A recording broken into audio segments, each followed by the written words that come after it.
ഈ ആഴ്ചവട്ടത്തിൻ്റെ ഒന്നാം ദിനം നമുക്ക് എല്ലാവർക്കും വളരെ സന്തോഷത്തോടുകൂടെ സമാധാനത്തോടെ ദിവസത്തിലായിരിക്കാൻ ദൈവം നമുക്ക് കൃപയാൽ ഭാഗ്യം തന്നു.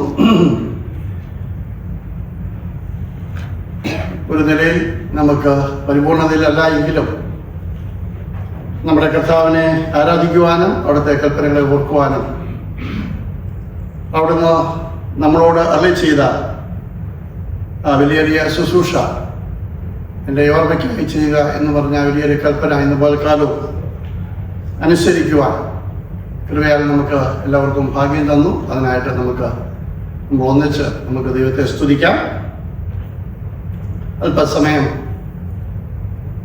ദൈവവചന ചിന്തയ്ക്കായിട്ട് നമ്മൾ ഇരിക്കുന്നത് നമ്മുടെ എല്ലാവരുടെയും ജീവിതത്തിന് വളരെ അനുഗ്രഹകരമായി തീരട്ടെ എന്ന് പ്രാർത്ഥിക്കുന്നു, ആഗ്രഹിക്കുന്നു. ഒന്നിച്ച് നമുക്ക് പ്രാർത്ഥനയോടുകൂടെ ദിവസങ്ങളിലിരിക്കുമെങ്കിൽ പറയുന്ന ഈ ദൈവവചനവും ഏതെങ്കിലുമൊക്കെ വാക്കുകളും നമ്മുടെ ഹൃദയത്തിൻ്റെ ആഴങ്ങളിലേക്ക് ഇറങ്ങി ചെല്ലുവാനും ആ പറയുന്ന വചനം ആദ്യമായി എൻ്റെ ഹൃദയത്തിലും എൻ്റെ ജീവിതത്തിലും പ്രാവർത്തികമാക്കുവാനും അതുപോലെ തന്നെ കേൾക്കുന്ന നിങ്ങൾക്കെല്ലാവർക്കും ഒരുപോലെ പ്രയോജനമായിത്തീരും എന്നുള്ളതിന് യാതൊരു സംശയവുമില്ല. കഴിഞ്ഞ പ്രാവശ്യം ദൈവവചനം ചിന്തിച്ചപ്പോൾ നമ്മൾ ഒന്നിച്ച് ചിന്തിച്ചത് നെഹമ്യാവിൻ്റെ പുസ്തകത്തിൽ നിന്നായിരുന്നു. നെഹമ്യാവിൻ്റെ ജീവിതത്തിൽ നിന്നും വളരെ അർത്ഥവത്തായ ചില നല്ല ചിന്തകൾ ദൈവാത്മാവ് നമ്മളെല്ലാവരെയും ഓർപ്പിക്കുകയുണ്ടായി. നെഹമ്യാവ് ഒരു ആത്മഭാരം ഉള്ള മനുഷ്യനായിരുന്നു.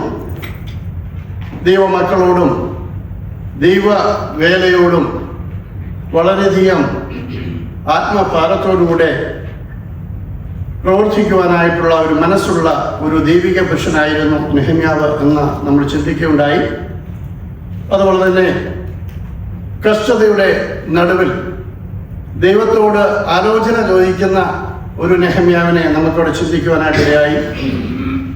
അതുപോലെ തന്നെ ദൈവസന്നിധിയിൽ തങ്ങളുടെ കുറവുകളെ ഏറ്റുപറയുന്ന ഒരു നെഹമ്യാവിനെ കുറിച്ച് ചിന്തിക്കുവാനായിട്ട് നമുക്കിടയായി. അതുപോലെ ദൈവവചനത്തിലും അവൻ്റെ കൽപ്പനയിലും ആശ്രയിക്കുന്ന ഒരു നെഹമ്യാവ്, ദൈവം കാര്യം സാധിപ്പിച്ചു തരും എന്നുള്ള ഉറച്ച വിശ്വാസമുള്ള ഒരു നെഹമ്യാവ്, ദൈവത്തിൻ്റെ കൈ ഞങ്ങൾക്ക് അനുകൂലമായിരിക്കുന്നത് കൊണ്ട് ദൈവത്തോട് അപേക്ഷിച്ച കാര്യം സാധിപ്പിച്ചു തരുമെന്നുള്ള ഉറച്ച വിശ്വാസമുള്ള ഒരു നെഹമ്യാവിനെ കാണുവാനായിട്ട് കഴിയും. അതുപോലെ നമ്മൾ ചിന്തിച്ചത് അന്യോന്യം പ്രോത്സാഹിപ്പിക്കുന്ന ദൈവവേലയ്ക്ക് വേണ്ടി അന്യോന്യം പ്രോത്സാഹിപ്പിക്കുന്ന ഒരു നെഹമ്യാവിനെ കാണുവാനായിട്ട് കഴിഞ്ഞു. അതുപോലെ തന്നെ തൻ്റെ പൊസിഷൻസ് ദൈവിക ആവശ്യങ്ങൾക്ക് വേണ്ടി, ദൈവിക നന്മകൾക്ക് വേണ്ടി, ദൈവിക വേലകൾക്ക് വേണ്ടി തൻ്റെ ആക്കി വച്ചിരുന്ന പൊസിഷൻ ഉപയോഗിക്കുന്ന നെഹമ്യാവിനെ കാണുവാനായിട്ട് നമുക്ക് കഴിഞ്ഞു. അവസാനമായിട്ട് വെല്ലുവിളികളെ ഏറ്റെടുത്ത് ധൈര്യത്തോടെ മുമ്പോട്ട് നീങ്ങുന്ന ഒരു നെഹമ്യാവിനെ ചിന്തിക്കുവാനായിട്ട് ഇടയായിക്കാം. ഇന്ന് അതിൻ്റെ തൊട്ടു പുറകിലത്തെ അധ്യായം നമുക്ക് ചിന്തിക്കാമെന്നാണ് ദൈവസന്നിധിയിൽ ഞാൻ ആഗ്രഹിക്കുന്ന എസ്രായുടെ പുസ്തകം ആണ് നമുക്ക് ഇന്ന് അല്പമായിട്ട് ചിന്തിക്കുവാനായിട്ട് നമുക്ക് ഇഷ്ടംപോലെ സമയമുണ്ടെന്ന് തോന്നുന്നു. ഇന്ന് വളരെയധികം നേരത്തെയാണ് നമ്മൾ നമ്മുടെ ആരാധന മീറ്റിംഗുകൾ അവസാനിപ്പിച്ചത്. എങ്കിലും അധികം സമയം ഞാൻ എടുക്കുകയില്ല. നിങ്ങളെ ആരെയും ആ രീതിയിൽ ബുദ്ധിമുട്ടിക്കുവാനായിട്ട് ആഗ്രഹിക്കുന്നില്ല. എങ്കിലും ദൈവം തന്നിരിക്കുന്ന ചിന്തകൾ നമുക്ക് ഒന്നിച്ച് ചിന്തിക്കാമെന്ന് വളരെ വിനയപൂർവ്വം ആഗ്രഹിക്കാം. എസ്രായും നെഹമ്യാവും സമകാലീന ദൈവിക പുരുഷന്മാരായിരുന്നു എന്ന ചരിത്രം പഠിക്കുമ്പോൾ നമുക്ക് കാണുവാനായിട്ട് കഴിയും. എസ്ര എന്ന വാക്കിൻ്റെ അർത്ഥം തന്നെ സഹായം എന്നതാണ് എന്ന് നമുക്ക് കാണുവാനായിട്ട് കഴിയും. അതിൻ്റെ 7-ാം അധ്യായത്തിലേക്ക് വരുമ്പോൾ ആരായിരുന്നു എസ്ര എന്ന് വളരെയധികം വിശദമായിട്ട് നമുക്ക് കാണുവാനായിട്ട് കഴിയും. 7-ാം അധ്യായത്തിൻ്റെ 6-ാം വാക്യവും അതുപോലെ തന്നെ അതിൻ്റെ 10-ാമത്തെ വാക്യവും നമ്മൾ വായിക്കുമ്പോൾ എസ്ര അവനൊരു മാതൃക പുരോഹിതനായിരുന്നു, വിദഗ്ധനായ ഒരു ശാസ്ത്രിയായിരുന്നു, പ്രഗത്ഭനായ പ്രസംഗകനായിരുന്നു. ശാസ്ത്രി എന്ന് പറഞ്ഞാൽ ന്യായപ്രമാണം വ്യാഖ്യാനിച്ച് പഠിപ്പിക്കുന്നവനും സംരക്ഷിക്കുന്നവനും ആണ് എന്ന് നമുക്ക് മനസ്സിലാക്കുവാനായിട്ട് കഴിയും.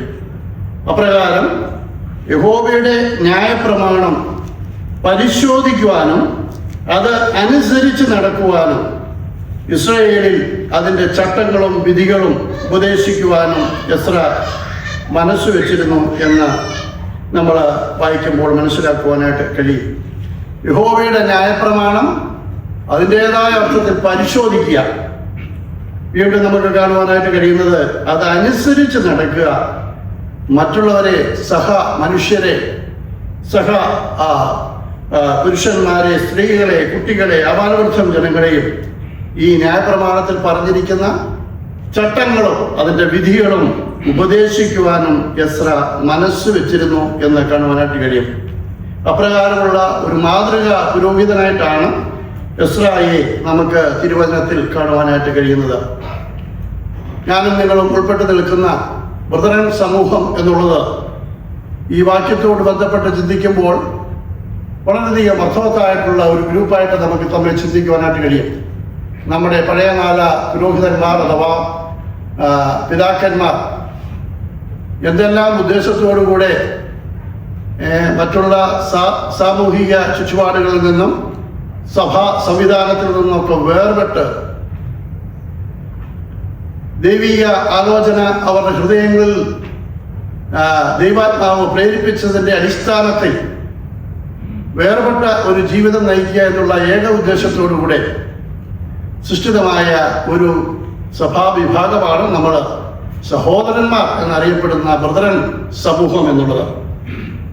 പൊതുവെ ക്രിസ്ത്യാനികളുടെ ഇടയിൽ, ക്രിസ്തീയ സമൂഹത്തിൻ്റെ ഇടയിൽ വളരെയധികം അറിയപ്പെട്ട ഒരു സഭാവിഭാഗമാണ് ബ്രദറൻ സഭ എന്നുള്ളത്. കാരണം യഹോവയുടെ പുസ്തകം അഥവാ തിരുവചനം, ബൈബിൾ എന്ന് നമ്മൾ പറയുന്ന ഈ തിരുവചനം അതിൻ്റേതായ അർത്ഥത്തിൽ മനസ്സിലാക്കുവാനും ആ രീതിയിൽ ജീവിക്കുവാനും താല്പര്യപ്പെടുന്ന ഒരു ഗണമായിട്ടാണ് ലോക ജനത എവിടെയൊക്കെ ബ്രദർമാരെ അറിയുന്നുവോ അവരെക്കുറിച്ച് ചിന്തിക്കുന്നത്. എന്നാൽ നമ്മളെക്കുറിച്ച് തന്നെ ചിന്തിക്കുമ്പോൾ നമുക്ക് മനസ്സിലാക്കുവാനായിട്ട് കഴിയുന്നത് ദൈവവചനം മനസ്സിലാക്കുന്നതിൽ, അത് പഠിക്കുന്നതിലൊക്കെ വളരെയധികം ജാഗരൂകരാണ് ഞാനും നിങ്ങളും. എന്നാൽ ഒരു കുറവ് നമുക്കുണ്ട്, അത് നമ്മൾ സമ്മതിച്ചേ പറ്റുകയുള്ളൂ. അത് അനുസരിക്കുവാനായിട്ടുള്ള വലിയ ഒരു കുറവ് എനിക്കും നിങ്ങൾക്കും നമുക്കെല്ലാവർക്കും ഒരുപോലെ ഉണ്ട് എന്ന് നമുക്ക് കാണുവാനായിട്ട് കഴിയും. ദൈവവചനം പഠിക്കുന്നത് കൊണ്ടും അത് പരിശോധിക്കുന്നത് കൊണ്ടും വളരെയധികം നല്ല കാര്യമാണ്. എന്നാൽ അതിനേക്കാൾ ഉപരിയായിട്ട് ദൈവവചനത്തിൽ നമുക്ക് കാണുവാനായിട്ട് കഴിയുന്നത് ആ പഠിച്ച കാര്യങ്ങൾ, മനസ്സിലാക്കിയ കാര്യങ്ങൾ നമ്മുടെ എല്ലാവരുടെയും ജീവിതത്തിൽ പ്രാവർത്തികമാക്കുക എന്നുള്ളതാണ് ഏറ്റവും വലിയ കാര്യം എന്നുള്ളത്. ഈ എസ്ര പുരോഹിതൻ മാതൃകാ പുരോഹിതനായി അറിയപ്പെടുവാനുള്ള കാരണം ഇസ്രായേൽ ജനത്തിൻ്റെ മുമ്പാകെ, വിദേശമായിട്ടുള്ള രാജ്യങ്ങളുടെ മുമ്പാകെ, രാജാക്കന്മാരുടെ മുമ്പാകെ ഒക്കെ ഒരു മാതൃകാ പുരോഹിതനായിട്ട് തന്നെ അറിയപ്പെടുവാനുള്ള കാര്യം തൻ്റെ ജീവിതത്തിൽ ചില ചിട്ടകളുണ്ടായിരുന്നു. യഹോവയുടെ ന്യായപ്രമാണം അക്കാലത്ത് ദേശത്തിന് നൽകിയിരുന്ന, ഇസ്രായേൽ ജനത്തിന് നൽകിയിരുന്ന, യഹൂദ ജനത്തിന് നൽകിയിരുന്ന ന്യായപ്രമാണം അതിൻ്റേതായ അർത്ഥത്തിൽ ഒരു വള്ളി പോലും മാറ്റാതെ അതിൻ്റെ ചട്ടങ്ങളും വിധികളും അതേപടി പരിശോധിക്കുവാൻ, പഠിക്കുവാൻ, മറ്റുള്ളവർക്ക് വ്യാഖ്യാനിച്ചു കൊടുക്കുവാനും ഏറെ നമുക്ക് ചിന്തയാക്കുന്നത് ഒരു കാര്യം, അത് അനുസരിക്കുവാനും എസ്ര മനസ്സ് വെച്ചിരുന്നു എന്നുള്ളതാണ്. ദൈവജനമേ, ഇന്ന് പലകാലം ദൈവവചനത്തിൻ്റെ മുമ്പാകെ ഇരിക്കുമ്പോൾ ദൈവവചനത്തിലൂടെയാണ് നമ്മളുടെ കുറവുകളെയും നമ്മുടെ ബലഹീനതകളെയും നമ്മുടെ പാപപ്രവൃത്തികളെയൊക്കെ ദൈവം മനസ്സിലാക്കി തരുന്നത്. അതിനായി അതാത് സമയങ്ങളിൽ ദൈവം ചില പുരോഹിതന്മാരെ, ചില മൂപ്പന്മാരെ, ചില ഉപദേശകന്മാരെ, ചില വിശ്വാസികളെയൊക്കെ നമ്മുടെ മധ്യത്തിലേക്ക് ദൈവം അയച്ചു എന്ന് വരാം. ദൈവവചനം കേൾക്കുമ്പോൾ അതിൻ്റേതായിട്ടുള്ള അർത്ഥത്തിൽ അതിനെ നമ്മുടെ ഹൃദയങ്ങളിലേക്ക് എടുക്കുവാനും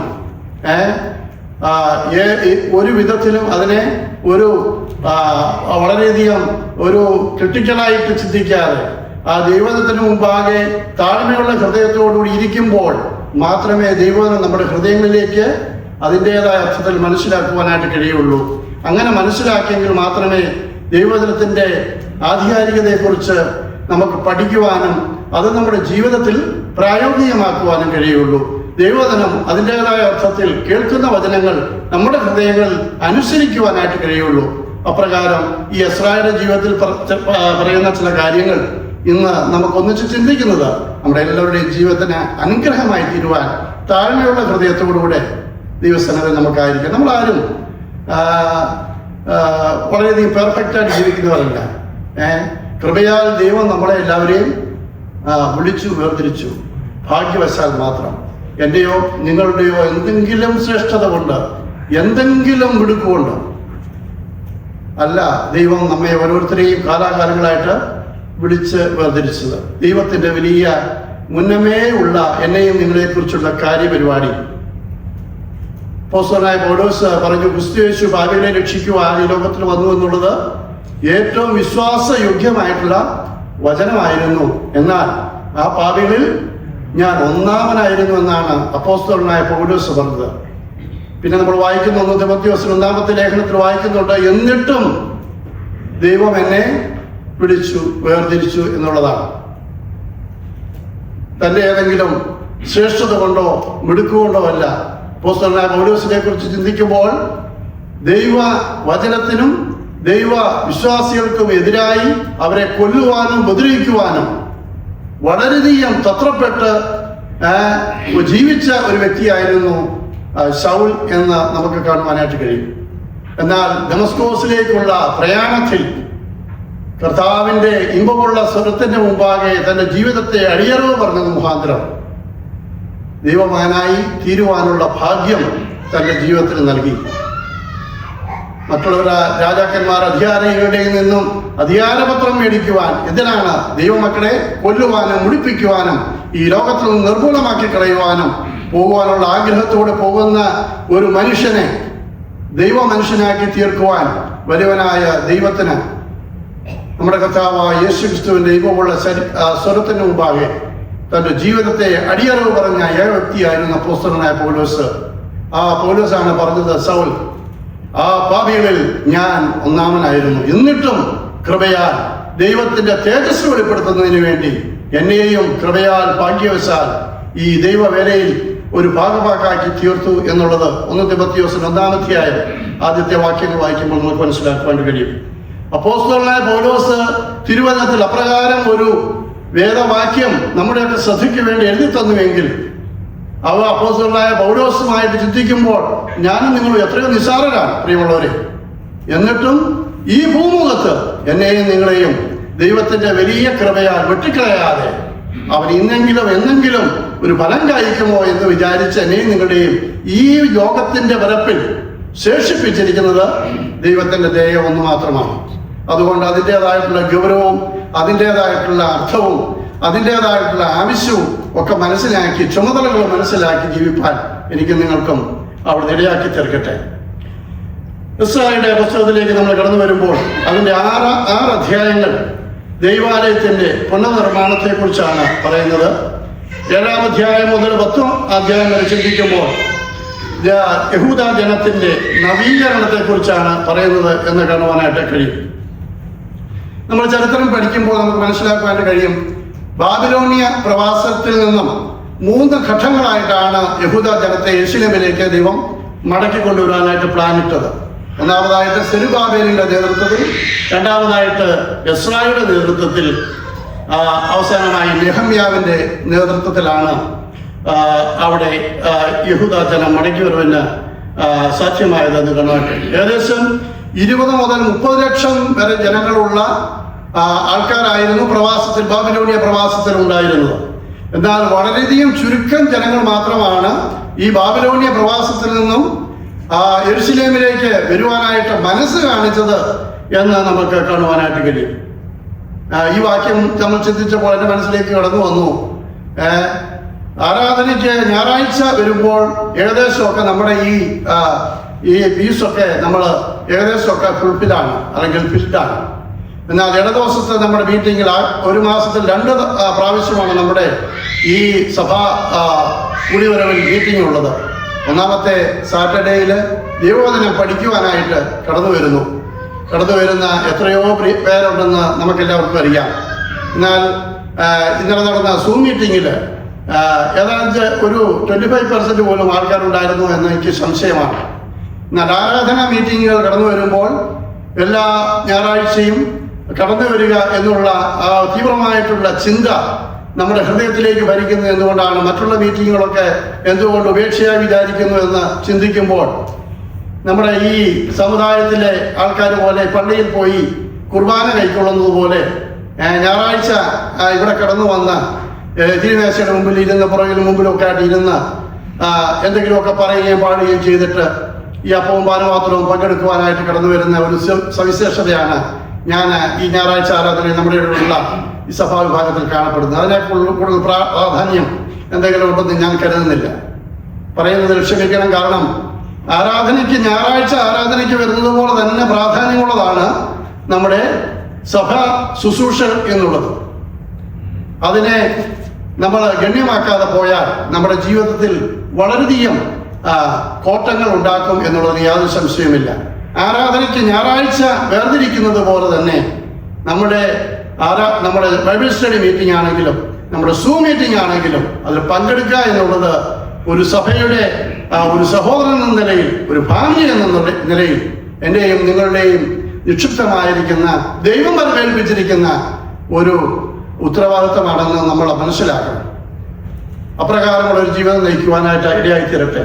ബാബിലോണിയ പ്രവാസത്തിൽ നിന്നും 20-30 ലക്ഷം വരുന്ന പ്രവാസികളിൽ നിന്നും വളരെ ചെറിയൊരു കൂട്ടമാണ് യെരുശലേമിലേക്ക് മടങ്ങി വരുവാൻ മനസ്സ് കാണിച്ചു. ബാക്കിയുള്ളവരെല്ലാം ബാബിലോണിന്റെ സുഖകരമായിട്ടുള്ള സുഖലോലുപതയിൽ മുഴുകി ജീവിക്കുവാനായിട്ടാണ് അവരിടയായിത്തീർന്നത്. എസ്രായുടെ നേതൃത്വത്തിൽ രണ്ടാമതൊരു സംഘത്തെയാണ് യെരുശലേമിലേക്ക് കൊണ്ടുവന്ന കാര്യമാണ് 7-8 അധ്യായങ്ങളിൽ നമുക്ക് കാണുവാനായിട്ട് കഴിയും. വളരെയധികം അപകടകരവും സുദീർഘവുമായ ഒരു യാത്രയായിരുന്നു ബാബിലോണിൽ നിന്നും യെരുശലേമിലേക്ക് കടന്നു വരിക എന്നുള്ളത്. അവർക്ക് മറ്റ് യാതൊരു സൈനിക സഹായവും അവർക്ക് ലഭിച്ചിരുന്നില്ല എന്ന് നമുക്ക് കാണുവാനായിട്ട് കഴിയും. എന്നാൽ ദൈവജനത്തിന്റെ പ്രത്യേകമായുള്ള പ്രാർത്ഥനയും ദൈവിക സഹായവും മാത്രമാണ് അവരുടെ യാത്രയ്ക്ക് പിൻബലമുണ്ടായിരുന്നത്. അതിന്റെ 6-ാം അധ്യായം മുതൽ വായിക്കുമ്പോൾ എസ്രാ അവിടെ ഒരു പ്രാർത്ഥന അഥവാ ഒരു ഫാസ്റ്റിംഗ് പ്രയർ അവിടെ പ്രസിദ്ധമാക്കുന്നതായിട്ട് കാണുവാനായിട്ട് കഴിയും. കാരണം തങ്ങളുടെ ഈ സുദീർഘമായിട്ടുള്ള ഏറ്റവും കഷ്ടതയേറിയ ഈ യാത്രയിൽ ദൈവിക കൃപ അനുഭവിക്കുവാനായിട്ട് ഒരു ഫാസ്റ്റിംഗ് പ്രയർ നടത്തുന്ന എസ്രായെ കാണുവാനായിട്ട് കഴിയും. ദൈവജനത്തിന്റെ പ്രാർത്ഥനയുടെ പിൻബലം കൊണ്ട് മാത്രം യാതൊരു വിധമായ പ്രയാസങ്ങളും കൂടാതെ വണ്ണം ഏകദേശം 4 മാസങ്ങൾക്ക് ശേഷം എസ്രായുടെ നേതൃത്വത്തിൽ ചെറിയ ഒരു കൂട്ടം ജനം യെരുശലേമിലേക്ക് കടന്നു വരുവാനായിട്ടിടയായിത്തീർന്നു. യെരുശലേമിലെ യഹൂദ ജനത്തിന്റെ നവീകരണത്തിലേക്ക് നയിക്കുക, ആത്മീയമായ ഉന്നമനത്തിലേക്ക് നയിക്കുക, തങ്ങളുടെ കുറവുകളെ ജനത്തെ ബോധ്യമാക്കി തീർക്കുക എന്നുള്ള ഉത്തരവാദിത്തമാണ് എസ്രായുടെ മുമ്പിൽ ഉണ്ടായിരുന്നത്. തങ്ങളുടെ ഈ യെരുശലേമിലേക്കുള്ള യാത്രയും യെരുശലേം ദേവാലയത്തിന്റെ പുനർനിർമ്മാണത്തെക്കുറിച്ചും അതിന്റെ ആവശ്യകതയെക്കുറിച്ചും ഒക്കെ പാഴ്സി രാജാവായ അർത്ഥസൃഷ്ടാവിന്റെ മുമ്പിൽ മറ്റ് രാജാക്കന്മാരുടെ ഗവർണർമാരിലൊക്കെ ഈ എസ്ര അവതരിപ്പിച്ചപ്പോൾ യാതൊരു മടിയും കൂടാതെ ആ രാജാക്കന്മാർ, ആ ഗവർണർമാർ തങ്ങൾക്ക് വേണ്ടിയിരുന്ന പൊന്ന്, വെള്ളി, അതുപോലുള്ള ആടുമാടുകള് എന്തൊക്കെ ആവശ്യമായിട്ട് വന്നോ അതെല്ലാം ഉടനടി അവർക്ക് ലഭ്യമാക്കി തീർക്കുന്നതായിട്ട് നമുക്ക് എസ്രായുടെ പുസ്തകം ആദ്യത്തെ അധ്യായങ്ങളിൽ നമുക്ക് കാണുവാനായിട്ട് കഴിയും. അവിടെ യെരുശലേം ദേവാലയം അലങ്കരിക്കേണ്ടതിനാവശ്യമായിട്ടുള്ള വസ്തുവകൾ രാജാവ് എസ്രയെ ഏൽപ്പിക്കുകയും മറ്റ് സ്ഥലങ്ങളിൽ നിന്ന് ലഭിക്കേണ്ട സാധനങ്ങൾക്കായിട്ട് അതത് രാജ്യങ്ങളിലെ ഗവർണർമാർക്ക് വേണ്ട നിർദ്ദേശം നൽകുകയും ചെയ്തുവെന്ന് 7-ാമത്തെ അധ്യായത്തിൽ അവിടെ കാണുവാനായിട്ട് കഴിയും. ദേവാലയത്തിന്റെ ആവശ്യങ്ങൾക്കായിട്ട് രാജാവിന്റെ മറ്റ് അധികാരികളുടെ സഹായം ലഭ്യമായതോർത്ത് ദൈവത്തെ നന്ദിയോടെ സ്തുതിക്കുന്ന ഒരു എസ്രായെ കാണുവാനായിട്ട് കഴിയും. എസ്രായുടെ ജീവിതത്തിൽ ഉണ്ടായിരുന്ന മറ്റ് ചിന്തകളിലേക്ക് നമുക്ക് കടന്നു വരാം. ദൈവാലയത്തിന്റെ പുനർനിർമ്മാണം, ദൈവാലയത്തിലുള്ള ആരാധന, ജനത്തിന്റെ ആത്മീയമായിട്ടുള്ള ഉന്നമനത്തിന് വേണ്ടിയിട്ടുള്ള ശുശ്രൂഷയ്ക്കായിട്ട് ദൈവം തന്നെ വിളിച്ചതൊക്കെ ഓർത്ത് എസ്ര വളരെയധികം സന്തോഷിക്കുകയും തന്റെ ദൈവമായ യഹോവയെ മഹത്വപ്പെടുത്തുകയും ആരാധിക്കുകയും സ്തുതിക്കുകയും ചെയ്തു. എന്നാൽ നമ്മൾ 9-ാമത്തെ അധ്യായത്തിലേക്ക് കടന്നു വരുമ്പോൾ ഒരു വിലപിക്കുന്ന, ഏറ്റവും തൻ്റെ ജീവിതത്തിൽ പൊട്ടിക്കരയുന്ന ഒരു യെസ്രായയാണ് കാണുവാനായിട്ട് കഴിയുന്നത്. അതിന് കാരണം എന്താണ് എന്ന് 9-ാം അധ്യായത്തിൻ്റെ ആദ്യത്തെ വാക്യങ്ങളിലേക്ക് നമ്മൾ കടന്നു വരുമ്പോൾ നമുക്ക് കാണുവാനായിട്ട് കഴിയും. 9-ാം അധ്യായത്തിൻ്റെ 2-ാമത്തെ വാക്യങ്ങൾ വായിക്കുന്നു. എന്തായിരുന്നു യെസ്രായയുടെ അനുതാപത്തിൻ്റെ കാരണം, യെസ്രായയുടെ വിലാപത്തിൻ്റെ കാര്യം എന്ന് നമ്മൾ വായിക്കുമ്പോൾ അവിടെ വായിക്കുന്നത്, അതിനുശേഷം പ്രഭുക്കന്മാർ എൻ്റെ അടുക്കൽ വന്നു, ഇസ്രായേൽ ജനവും പുരോഹിതന്മാരും ലേവ്യരും ദേശനിവാസികളോട് വേർപെടാതെ കനാന്യർ, ഹിത്യർ, പെരിസ്യർ, ബൂസിയർ, അമ്മോന്യർ, മോവാബിയർ, മിസ്രയീമ്യർ, അമോര്യർ എന്നിവരുടെ മ്ലേച്ഛതകളെ ചെയ്തു വരുന്നു. അവരുടെ പുത്രിമാരെ അവർ തങ്ങൾക്കും തങ്ങളുടെ പുത്രന്മാർക്കും ഭാര്യമാരായി എടുത്തുകൊണ്ട് വിശുദ്ധ സന്തതി ദേശനിവാസികളോട് ഇടകലർന്നു പോയി. പ്രഭുക്കന്മാരുടെയും പ്രമാണികളുടെയും കൈ തന്നെ ഈ അകൃത്യത്തിൽ ഒന്നാമതായിരിക്കുന്നു എന്ന് പറയുന്നതായിട്ട് കാണുവാനായിട്ട്. എന്താണ് യെസ്രായയുടെ വിലാപത്തിന്റെ കാര്യം? ദൈവവേലയ്ക്ക് വേണ്ടി, ദൈവജനത്തിന്റെ ഉദ്ധാരണത്തിന് വേണ്ടി അതിന്റെ പുറകിൽ നിന്ന് പ്രവർത്തിക്കേണ്ട ദൈവജനം ചെയ്ത വലിയ ഒരു പാതകം അവിടെ കാണുവാനായിട്ട് കഴിയും. അനേക അവസരങ്ങളിൽ ദൈവം അവർക്ക് ബുദ്ധി പറഞ്ഞു കൊടുത്ത് തങ്ങളുടെ കുറവുകളെയും കുറ്റങ്ങളെയും ഒക്കെ ക്ഷമിച്ചു കൊടുത്ത് ആത്മീയമായിട്ടുള്ള ഉന്നമനത്തിലേക്ക് നയിച്ച ദൈവത്തെ വീണ്ടും വീണ്ടും അവർ പരീക്ഷിക്കുന്നതായി, അഥവാ വെറുക്കുന്നവരായി, റെബല്ലിയസ് ആയിട്ടുള്ള ഒരു ആറ്റിറ്റ്യൂഡ് ഉള്ളവരായിട്ട് തീരുന്ന ഒരു യഹൂദ ജനത്തെ അവിടെ കാണുവാനായിട്ട് കഴിയും. എന്താണ് അവർ ചെയ്തത്? അവരുടെ പ്രഭുക്കന്മാരും അവരുടെ പ്രമാണികളും തന്നെ അതിൽ കുറ്റക്കാരാണ് എന്ന് നമ്മൾ വായിക്കുന്നു. അവരുടെ പുത്രിമാരെ അവർ തങ്ങൾക്കും തങ്ങളുടെ പുത്രന്മാർക്കും ഭാര്യമാരായി എടുത്തതുകൊണ്ട് വിശുദ്ധ സന്തതി, ദൈവത്താൽ വേർപെട്ട ജനം ദേശനിവാസികളോട് ഇടകലർന്നു പോയി. ഈ വർത്തമാനം കേട്ടപ്പോൾ യെസ്രാ ചെയ്ത കാര്യം എന്താണ്? അവൻ തന്റെ വസ്ത്രവും മേലങ്കിയും കീറി അവന്റെ തലയിലുള്ള താടിയിലുള്ള രോമം വലിച്ചു പറിച്ച് സ്തംഭിച്ച് കുത്തിയിരുന്നു. 5-ാമത്തെ വാക്യത്തിലേക്ക് കടന്നു വരുമ്പോൾ, സന്ധ്യായാഗത്തിന്റെ സമയത്ത് ഞാൻ എൻ്റെ ആത്മതപനം വിട്ട് എഴുന്നേറ്റ് കീറിയ വസ്ത്രത്തോടും മേലങ്കിയോടും കൂടെ മുട്ടുകുത്തി എൻ്റെ ദൈവമായ യഹോവയിലേക്ക് കൈമലർത്തി പറഞ്ഞതെന്നാൽ, എൻ്റെ ദൈവമേ, ഞാൻ എൻ്റെ മുഖം എൻ്റെ ദൈവമായ നിങ്കിലേക്ക് ഉയർത്തുവാൻ ലജ്ജിച്ച് നാണിച്ചിരിക്കുന്നു. ഞങ്ങളുടെ അകൃത്യങ്ങൾ ഞങ്ങളുടെ തലയ്ക്ക് മീതെ പെരുകി കവിഞ്ഞിരിക്കുന്നു. ഞങ്ങളുടെ കുറ്റം ആകാശത്തോളം വളർന്നിരിക്കുന്നു. 8-ാമത്തെ വാക്യം, ഇപ്പോഴോ ഞങ്ങളുടെ ദൈവം ഞങ്ങളുടെ കണ്ണുകളെ പ്രകാശിപ്പിക്കേണ്ടതിനും ഞങ്ങളുടെ ദാസ്യസ്ഥിതിയിൽ നിന്ന് ഞങ്ങൾക്ക് കുറഞ്ഞോർ ജീവശക്തി നൽകേണ്ടതിനും ഞങ്ങളിൽ ഒരു ശേഷിപ്പിനെ രക്ഷിച്ച് തന്റെ വിശുദ്ധ സ്ഥലത്ത് ഞങ്ങൾക്കൊരു പാർപ്പിടം തരുവാൻ തക്കവണ്ണം ഞങ്ങൾക്കൊരു ക്ഷണം നേരത്തേക്ക് ഞങ്ങളുടെ ദൈവമായ യഹോവ കൃപ കാണിച്ചിരിക്കുന്നു. 9-ാമത്തെ വാക്യം, ഞങ്ങൾ ദാസന്മാരാകുന്നു സത്യമെങ്കിലും ഞങ്ങളുടെ ദാസ്യസ്ഥിതിയിൽ ഞങ്ങളുടെ ദൈവം ഞങ്ങളെ ഉപേക്ഷിക്കാതെ ഞങ്ങളുടെ ദൈവത്തിന്റെ ആലയം പണിയുകയും അതിന്റെ ശൂന്യങ്ങളെ നന്നാക്കുകയും ചെയ്യേണ്ടതിന് ഞങ്ങൾക്ക് ജീവശക്തി നൽകുവാനും യഹൂദയിലും യെരൂശലേമിലും ഞങ്ങൾക്കൊരു സങ്കേതം തരുവാനും പാർസി രാജാക്കന്മാരുടെ ദൃഷ്ടി ഞങ്ങൾക്ക് ദയ ലഭിക്കുമാറാക്കിയിരിക്കുന്നു. 11-ാമത്തെ വാക്യം, നിങ്ങൾ കൈവശമാക്കുവാൻ ചെല്ലുന്ന ദേശനിവാസികൾ വന്യതയാലും ഒരറ്റം മുതൽ മറ്റേ അറ്റം വരെ അവർ നിറച്ചിരിക്കുന്ന മ്ലേച്ഛതയാലും അവരുടെ അശുദ്ധിയാലും മലിനപ്പെട്ടിരിക്കുന്ന ദേശമത്രേ.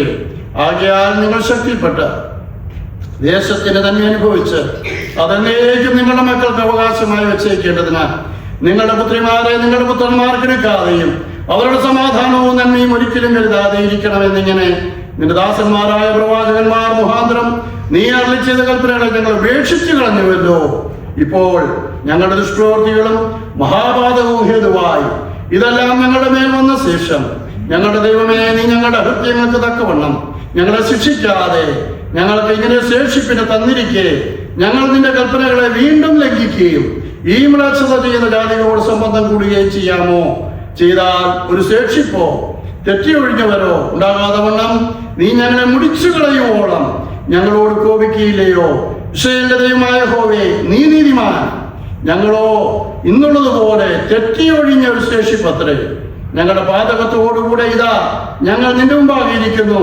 അത് നിമിത്തം നിന്റെ മുമ്പാകെ നിൽക്കുവാൻ ആർക്കും കഴിയുകയില്ല. ഈ വാക്യങ്ങളൊക്കെ സെൽഫ് എക്സ്പ്ലനേറ്ററി ആയിട്ടുള്ള ഒരു വാക്യമാണ്. എന്താണ് അവിടെ എസ്രാ പറയുന്ന കാര്യങ്ങൾ? തങ്ങളുടെ പൂർവികന്മാര് പ്രവാസത്തിലേക്ക് പോകുവാൻ കാരണമായിട്ടുള്ള അവരുടെ ദേശീയമായ തെറ്റിനെ കുറിച്ച് ഉള്ള അനുദപിക്കുന്ന ഒരു എസ്രായെ കാണുവാനായിട്ട് കഴിയും.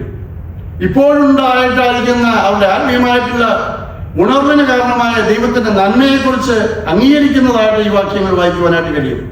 മൂന്നാമതായി, പുറജാതികളുമായി ഇണയില്ലാപ്പണ കൂടിയതിനെ കുറിച്ചും വിഗ്രഹാരാധിയുടെ ആചാരങ്ങളിൽ ഭാഗഭാക്കുകളായതിനെ കുറിച്ചുമുള്ള അനുതാപത്തെക്കുറിച്ച് അവിടെ കാണുവാനായിട്ട് കഴിയും. ദൈവത്തിന്റെ നീതിക്കും കൃപയ്ക്കും വേണ്ടിയുള്ള അഭ്യർത്ഥന.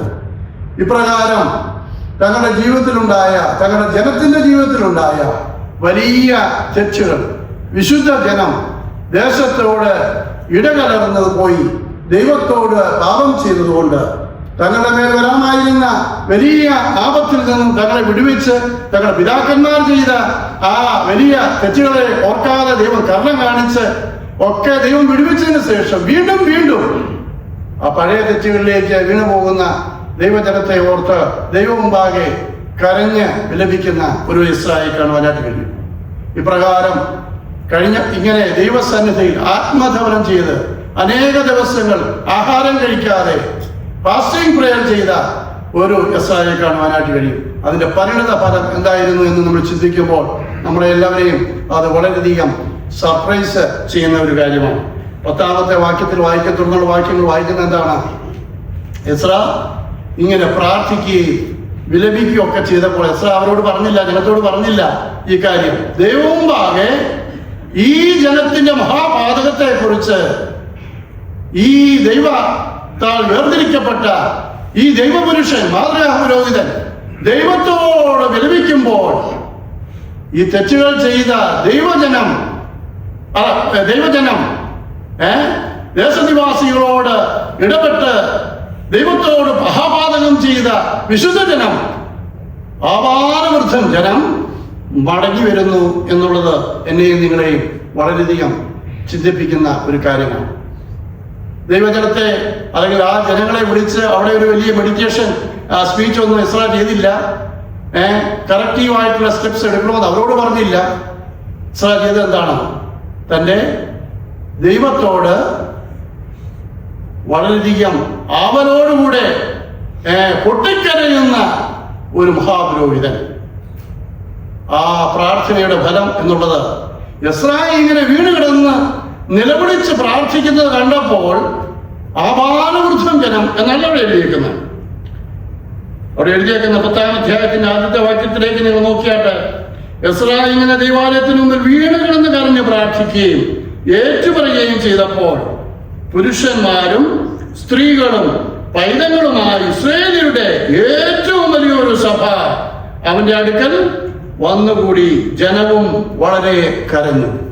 തുടർന്നുള്ള വാക്യങ്ങളിലേക്ക് നമ്മൾ നോക്കുമ്പോൾ അതിന്റെ 3ാമത്തെ വാക്യങ്ങൾ വായിക്കുന്നത്, ഇപ്പോൾ ആ സ്ത്രീകളെയൊക്കെയും അവരിൽ നിന്ന് ജനിപ്പിച്ചവരും യജമാനന്റെയും നമ്മുടെ ദൈവത്തിന്റെ കൽപ്പന ഇങ്കൽ വിറയ്ക്കുന്നവരുടെയും നിർണയപ്രകാരം നീക്കിക്കളയുവാൻ നമ്മുടെ ദൈവത്തോട് നാം ഒരു നിയമം ചെയ്യുക, അത് ന്യായപ്രമാണത്തിന് അനുസാരമായി നടക്കട്ടെ. ദൈവജനം എടുക്കുന്ന തങ്ങളുടെ ജീവിതത്തിലെ കുറവുകളെ മനസ്സിലാക്കി വേർപെടുവാനായിട്ട് തീരുമാനമെടുക്കുന്ന ഒരു ജനത്തെ കാണുവാനായിട്ട് എത്രയോ അത്ഭുതകരമായിട്ടുള്ള ഒരു ഉണർവിന്റെ ചിത്രീകരണമാണ്. പ്രിയ ദൈവമക്കളെ, ഈ എസ്രാ കാണിച്ച ഈ വലിയ ഒരു ആത്മീയ ഉണർവിന്റെ പിൻബലമായിരുന്നത് തൻ്റെ ജീവിതത്തെ ദൈവസന്നിധിയിൽ സമർപ്പിക്കുകയും തൻ്റെ ജനം ചെയ്ത മഹാപാതകം തൻ്റെ പാപമായിട്ട് ചിത്രീകരിച്ചുകൊണ്ട് ദൈവമുമ്പാകെ കരയുന്ന ഒരു എസ്രാ എന്നുള്ള മാതൃകാ പുരോഹിതനെ കാണുവാനായിട്ട് നമുക്ക് അനേക മറ്റുള്ള വ്യക്തികളെ കാണുവാനായിട്ട്, നെഹമ്യാവിനെ കാണുവാനായിട്ട് കഴിയും, ദാനിയേലിനെ കാണുവാനായിട്ട് കഴിയും. ഈ അനുതാപകരമായിട്ടുള്ള തൻ്റെ പ്രാർത്ഥനയുടെ ഫലമായി തെറ്റുകൾ ചെയ്ത ആപാലവൃദ്ധം ജനം ദൈവസന്നിധിയിൽ കടന്നു വന്ന് തങ്ങളുടെ തെറ്റുകളുടെ സീരിയസ്നെസ് അവിടെ മനസ്സിലാക്കുവാനും ദൈവസന്നിധിയിൽ തങ്ങളെ തന്നെ സമർപ്പിക്കുവാനും നമ്മൾ ചെയ്ത മഹാപാതകം മുഖാന്തരമാണ് ഈ മഹാപുരോഹിതൻ, ഈ മാതൃകാ പുരോഹിതൻ, ഞങ്ങളുടെ നേതാവായി തെരഞ്ഞെടുക്കപ്പെട്ട ദൈവത്താൽ നിയോഗിക്കപ്പെട്ട ഈ മനുഷ്യൻ ദൈവസന്നിധിയിൽ കിടന്ന് കരയുന്നത്, വിലപിക്കുന്നത്, നിലവിളിക്കുന്നതെന്ന് മനസ്സിലാക്കിയപ്പോൾ തങ്ങളുടെ ജീവിതത്തിന്റെ ആ തെറ്റിന്റെ യഥാർത്ഥ സ്വഭാവം, അതിൻ്റെതായിട്ടുള്ള ആ വ്യാപ്തി മനസ്സിലാക്കുവാൻ ഈ ജനങ്ങൾക്ക് കഴിഞ്ഞു എന്നുള്ളത് എത്രയോ ചിന്തിപ്പിക്കേണ്ട ഒരു സംഗതിയാണ്. ഈ സാഹചര്യത്തിൽ ഈ 21-ാം നൂറ്റാണ്ടിൽ കടന്നു വന്നിരിക്കുന്ന എനിക്കും നിങ്ങളും ദൈവത്താൽ വിളിച്ച് വേർതിരിക്കപ്പെട്ട ഒരു ദൈവജനമാണ് ഞാനും നിങ്ങളും. പത്രോസിന്റെ ലേഖനത്തിലേക്ക് നമ്മൾ കടന്നു വരുമ്പോൾ നമുക്ക് കാണുവാനായിട്ട് കഴിയുന്നതുണ്ട്. നമ്മളോ, പത്രോസ് അപ്പോസ്തലൻ പറയുകയാണ്, അഥവാ നിങ്ങളോ വിശ്വാസികളെ അർപ്പിക്കുകയാണ്, നിങ്ങളോ അന്ധകാരത്തിൽ നിന്ന് അത്ഭുത പ്രകാശത്തിലേക്ക് വിളിച്ചവന്റെ സൽഗുണങ്ങളെ ഘോഷിപ്പാൻ തക്കവണ്ണം തെരഞ്ഞെടുക്കപ്പെട്ട ഒരു ജാതിയും രാജകീയ പുരോഹിത വർഗവും വിശുദ്ധ വംശവുമാകും. ആരെക്കുറിച്ചാണ് പറയുന്നത്? അല്ലയോ? ആരെക്കുറിച്ചാണ് പറയുന്നത്? വിശ്വാസികളെ കുറിച്ചാണ് പറയുന്നത്. അത് ഞാനും നിങ്ങൾ ഉൾപ്പെട്ടു തീർച്ചയായിട്ടും. അന്ധകാരത്തിൽ നിന്ന് കിടന്നവരായിരുന്ന ഞാനും നിങ്ങളും അത്ഭുത പ്രകാശത്തിലേക്ക് കൃപയാൽ ഭാഗ്യവശാൽ എന്റെയും നിങ്ങളുടെ എന്തെങ്കിലും ശ്രേഷ്ഠത കൊണ്ടോ, ഞാൻ നാളെ എന്തായി തീരുമെന്ന് പ്രതീക്ഷിച്ചോ, ഞാൻ എന്തെങ്കിലും ദൈവത്തിന് വേണ്ടി ചെയ്യുമെന്ന് പ്രതീക്ഷിച്ചോ അല്ല. ദൈവം എത്രയോ കോടി ജനങ്ങൾക്ക് വേണ്ടി ജനങ്ങളെ സൃഷ്ടിച്ചു. അതിൽ നിന്നും ഒരുവനായ കൃമിയായ പുഴുവായിരുന്ന ഏകദേശം ചാഞ്ഞു പോകുന്ന നിഴൽ പോലെ മാത്രം നീളമുള്ള ആയുസ്സുള്ള എന്നെയും നിങ്ങളെയും ദൈവമക്കളാക്കി തീർത്തു എങ്കിൽ നമ്മളെ വിളിച്ചു വേർതിരിച്ച ദൈവത്തിന്റെ മുമ്പാകെ ഞാനും നിങ്ങളും എത്രയോ വിലയേറിയവരാണ്. അന്ധകാരത്തിൽ നിന്ന് അത്ഭുത പ്രകാശത്തിലേക്ക് വിളിച്ചവന്റെ സൽഗുണങ്ങളെ ഘോഷിപ്പാൻ തക്കവണ്ണം തെരഞ്ഞെടുക്കപ്പെട്ട ഒരു ജാതി, രാജകീയ പുരോഹിത വർഗം, ഇസ്രായേൽ മാത്രമല്ല മഹാപുരോഹിതനായി പുരോഹിതം ആക്കിയിരിക്കുന്ന ഞാനും നിങ്ങളും ദൈവസന്നിധിയിൽ ഒരു പുരോഹിതനാണ്. ആ പുരോഹിതൻ ശുശ്രൂഷ ചെയ്യുവാൻ വിളിക്കപ്പെട്ടവരാണ്. എന്നാൽ എന്തുകൊണ്ടോ ചിലർക്ക് വേണ്ടി മാത്രം വേർതിരിക്കപ്പെട്ട ഒരു ശുശ്രൂഷയാണ് ആത്മീയ ശുശ്രൂഷ എന്നാണ് നമ്മളെല്ലാവരും ചിന്തിക്കുന്നത്. അതുകൊണ്ട് അതിൻ്റെതായ അർത്ഥത്തിൽ നമുക്ക് പ്രയോജനപ്പെടുവാനായിട്ട് കഴിയുന്നില്ല. പ്രിയമുള്ളവരെ, എന്നെയും നിങ്ങളെയും ഒരു പുരോഹിതനാക്കി തീർത്തു എന്ന് ദൈവത്തിനും പറയുന്നുവെങ്കിൽ അതിന്റെ ശുശ്രൂഷ ചെയ്യുവാൻ യിസ്രായേൽ പോലെ ദൈവജനത്തെ ഓർത്ത് പാതകത്തിലേക്ക് പോകുന്ന അനേക കോടി ജനങ്ങൾക്ക് വേണ്ടി പ്രാർത്ഥിക്കുവാനും അവരെ ദൈവാലയത്തിലേക്ക് കൊണ്ടുവരുവാനും ദൈവത്തെ അറിയുവാനായിട്ട് അവരെ ഉത്ബോധിപ്പിക്കുവാനും ദൈവിക ശുശ്രൂഷയിൽ പങ്കാളികളായി തീരുവാനും എനിക്കും നിങ്ങൾക്കും ഏറ്റവും വലിയ ഉത്തരവാദിത്തമാണ് തന്നിരിക്കുന്നത് എന്ന് കാണുവാനായിട്ട് കഴിയും. വീണ്ടും നമ്മൾ വായിക്കുമ്പോൾ 12-ാമത്തെ വാക്യം 10-ാം അധ്യായത്തിന്റെ 11-12 അധ്യായത്തിലേക്ക് വാക്യത്തിലേക്ക് വരുമ്പോൾ, ആകയാൽ ഇപ്പോൾ നിങ്ങൾ നിങ്ങളുടെ പിതാക്കന്മാരുടെ ദൈവമായ യഹോവയുടെ പാപം അയറ്റുപറയുകയും അവന്റെ ഇഷ്ടമനുസരിച്ച് ദേശനിവാസികളോടും അന്യജാതിക്കാരികളോടും വേർപെടുകയും ചെയ്യുവൻ എന്ന് പറഞ്ഞു. അതിന് സർവ്വസഭയും ഉറക്കെ ഉത്തരം പറഞ്ഞത്, നീ ഞങ്ങളോട് പറഞ്ഞ വാക്കുപോലെ തന്നെ ഞങ്ങൾ ചെയ്യേണ്ടതാകുന്നു എന്ന് കാണുവാനായിട്ട് കഴിയും. നീ ഞങ്ങളോട് പറഞ്ഞ വാക്കുപോലെ തന്നെ ഞങ്ങൾ ചെയ്യേണ്ടതാകുന്നു. എന്റെ പ്രിയമുള്ളവരെ, കാലാകാലങ്ങളായിട്ട് അനേക ദൈവദാസന്മാർ, പുരോഹിതന്മാർ, എൽഡേഴ്സ്, ഡീക്കൻസ് ഒക്കെ ദൈവവചനത്തിൽ നമ്മോട് സംസാരിക്കുമ്പോൾ അതിൻ്റെതായ അർത്ഥത്തിൽ നമുക്ക് കൈക്കൊള്ളുവാൻ കഴിയാത്തത് മൂലം നമ്മുടെ ജീവിതത്തിൽ വീണ്ടും നമ്മുടെ ഹൃദയത്തെ കഠിനമാക്കി നമ്മൾ ചെയ്ത തെറ്റുകൾ തന്നെ വീണ്ടും ആവർത്തിച്ച് ചെയ്ത് ദൈവിക വിരോധം സമ്പാദിക്കുന്നവരായി തീരുവാനായിട്ട് ഇടയായിത്തീരുന്നു എന്നുള്ളത് എത്രയോ ദുഷ്കരമായ കാര്യങ്ങളാണ്. അനേക സഭാവിശ്വാസികളുടെ സമാധാനം കെടുത്തുന്ന പ്രവൃത്തികൾ ഉണ്ടാകുന്നു. ദൈവിക സഭകൾ അടച്ചുപൂട്ടേണ്ടതായിട്ട് വരുന്നു. ദൈവസഭയിൽ കടന്നു വരുമ്പോൾ അന്യോന്യം ഈർഷ്യയും ദ്വന്ദ്വവും നിന്നയും പരിഹാസവാക്കുകൾ പറയുവാനായിട്ട് ഇടയായിത്തീരുന്നു. ഇതിൻ്റെയൊക്കെ കാരണം എന്താണ്? ദൈവിക വചനം അതിൻ്റെതായ അർത്ഥത്തിൽ നമ്മുടെ ഹൃദയങ്ങൾ കൈക്കൊള്ളുവാൻ കഴിയാത്തത് മൂലമാണ്. അത് അനുസരിക്കുവാനുള്ള താല്പര്യമില്ലാത്തത് കൊണ്ടാണ്. നമ്മുടെ സ്വയമൊക്കെ നമ്മൾ ഒന്ന് താഴ്ത്തുവാൻ, ദൈവസന്നിധിയിൽ താഴ്ത്തുവാൻ നമുക്ക് കഴിയാത്തത് കൊണ്ടാണ് പ്രിയമുള്ളവരെ. അതുകൊണ്ട് ദൈവിക സഭകളിലുള്ള സമാധാനം നിർവീര്യമായി പോകുന്നു. ദൈവം എന്തിനു വേണ്ടി എന്നെയും നിങ്ങളെയും ഉയർത്തെഴുന്നേൽപ്പിച്ചുവോ, പാപത്തിന്റെ ദഹാരത്തിൽ നിന്നും തന്റെ അത്ഭുത പ്രകാശത്തിലേക്ക് വിളിച്ചു വേർതിരിച്ചുവോ, അതിൻ്റെതായിട്ടുള്ള നന്മയും ഗുണങ്ങളും പ്രസിദ്ധമാക്കുവാൻ കഴിയാതെ വണ്ണം ശുഷ്കമായ അവസ്ഥയിലേക്ക് മന്ദീഭവിക്കുവാൻ കാരണം ദൈവീക വചനം അതിൻ്റെതായ അർത്ഥത്തിൽ എൻ്റെയും നിങ്ങളുടെ ഹൃദയങ്ങൾ അംഗീകരിക്കുവാനും അതനുസരിക്കുവാനും ഇടയായിത്തീരുന്നില്ല എന്നുള്ള ദുഷ്കരമായ ഒരു കാര്യമാണ്. യെശയ്യായുടെ ജീവിതത്തിൽ ഈ പുസ്തകത്തിൽ പറഞ്ഞിരിക്കുന്ന കാര്യങ്ങൾ നമ്മൾ ഇന്ന് പലക്കാലം ചിന്തിക്കുമ്പോൾ ഇതിന്റെ ഏതെങ്കിലും ഒരു വാക്ക് എന്റെയും നിങ്ങളുടെ ഹൃദയത്തിൽ ഒന്ന് കുറിക്കൊള്ളുവാൻ ഇടയായിത്തീരട്ടെ. പ്രിയമുള്ളവരെ, കാലങ്ങൾ ഏറെയില്ല. എനിക്ക് നിങ്ങൾക്ക് എത്ര ദിവസം ഇനി ഈ ഭൂമിയിൽ ജീവിച്ചിരിക്കുവാൻ കഴിയുമെന്നുള്ളതില്ല. എന്തിനന്യോന്യം പോരടിക്കുന്നു പ്രിയമുള്ളവരെ? എന്തിനാ അന്യോന്യം ദ്വന്ദ്വം നിന്നയും പരിഹാസവും പറയുന്ന പ്രിയമുള്ളവരെ? അതിനാണോ ദൈവം നമ്മെ വിളിച്ച് വേർതിരിച്ചത്? അതിനായിട്ടാണോ ദൈവം മുമ്പാകെ തിരുമേശയുടെ മുമ്പാകെ തിരുസഭയിൽ നമ്മൾ കടന്നു വന്നിരിക്കുന്നത്? അന്യോന്യം നോക്കുവാനും കേൾക്കുവാനും പറയുവാനും നമ്മുടെ സങ്കടങ്ങൾ അന്യോന്യ സഹോദരസമായിട്ട് പറയുവാനും അന്യോന്യം പ്രാർത്ഥിക്കുവാനും തങ്ങളുടെ ബലഹീനതകൾ അന്യോന്യം കൈകോർത്ത് പിടിച്ചുകൊണ്ട് ദൈവിക വേലയ്ക്ക് വേണ്ടി പ്രയോജനപ്പെടുവാൻ വിളിച്ചു വേദനിക്കപ്പെട്ട ഒരു ദൈവജനം അന്യോന്യം പോരടിക്കുകയും അന്യോന്യം സഹിപ്പാനും ക്ഷമിപ്പാനും കഴിയാത്തൊരവസ്ഥയിലേക്ക് താഴുകയും ചെയ്യുന്നത് എത്രയോ ദുഷ്കരമായ ഒരു കാര്യമാണ്. എൻ്റെ പ്രിയമുള്ളവരെ, ഇവിടെ ഇരിക്കുന്ന ഓരോ വ്യക്തികളോടും ദൈവത്തിന്റെ വിലയേറിയ ആലോചന ഇന്ന് പാൽക്കാലം വളരെയധികം താഴ്മയോടെ ഞാൻ പറയാം. എന്നോട് ദൈവം സംസാരിക്കട്ടെ. എൻ്റെ ജീവിതത്തിലുള്ള കുറവുകളെ കാണുവാൻ എനിക്കിടയായിത്തീരട്ടെ. അതുപോലെ നമുക്ക് ഓരോരുത്തർക്കും ഇടയായിത്തീരുന്നെങ്കിൽ ഈ സഭ മുഖാന്തരം, ഈ സഭയുടെ വിശ്വാസികൾ മുഖാന്തരം, നമ്മൾ കൂട്ടുവരവൻ മുഖാന്തരം ദൈവത്തിന്റെ നാമം മഹത്വമെടുക്കുവാനും ദൈവത്തിന് പ്രയോജനകരമായി ജീവിപ്പാനും ഇടയായിത്തീരും. എത്രയോ വലിയ കാര്യങ്ങൾ നമ്മൾ ഒന്നിച്ചു നിന്നാൽ നമുക്ക് ചെയ്യുവാനായിട്ട് കഴിയും. നമ്മൾ ഒന്നിച്ചു നിന്നാൽ നമുക്ക് എത്രയോ വലിയ കാര്യങ്ങൾ ചെയ്യുവാനായിട്ട് കഴിയും. കേരളത്തിൽ കോൺഗ്രസിന്റെ മുഖ്യമന്ത്രിയായ വി ഡി സതീശൻ കഴിഞ്ഞ ദിവസം പറയുന്ന ഞാൻ കേൾക്കുകയുണ്ടായി, എനിക്ക് തന്നെ ഈ ജനത്തെ സേവിക്കുവാനായിട്ട് കഴിയില്ല, എന്നാൽ നമുക്ക് ഒന്നിച്ചു നിന്നാൽ ചില മാറ്റങ്ങൾ വരുത്തുവാനായിട്ട് കഴിയും. ദൈവദിനം പഠിക്കുകയും മനസ്സിലാക്കുകയൊക്കെ ചെയ്യുന്ന ഒരു മകനാണ് വി ഡി സതീശൻ. എന്നാൽ കർത്താവിനെ കൈക്കൊണ്ടോ എന്ന് നമുക്കറിയില്ല. എന്നാൽ ദൈവദിനത്തിന്റെ പല ഉദ്ധരണികളും പല കാര്യങ്ങളൊക്കെ തന്റെ പ്രസംഗത്തിനും ദൈവികമായിട്ടുള്ള ശുശ്രൂഷകളൊക്കെ താൻ കടന്നു പോകുന്ന ആൾക്കാരാണ്. പ്രത്യേക വിശ്വാസത്തിലൊക്കെ അനേകരെ തന്നെ വലിയ ആളായിട്ട് ചിത്രീകരിക്കുന്നത് കാണുവാനായിട്ട് കഴിയും.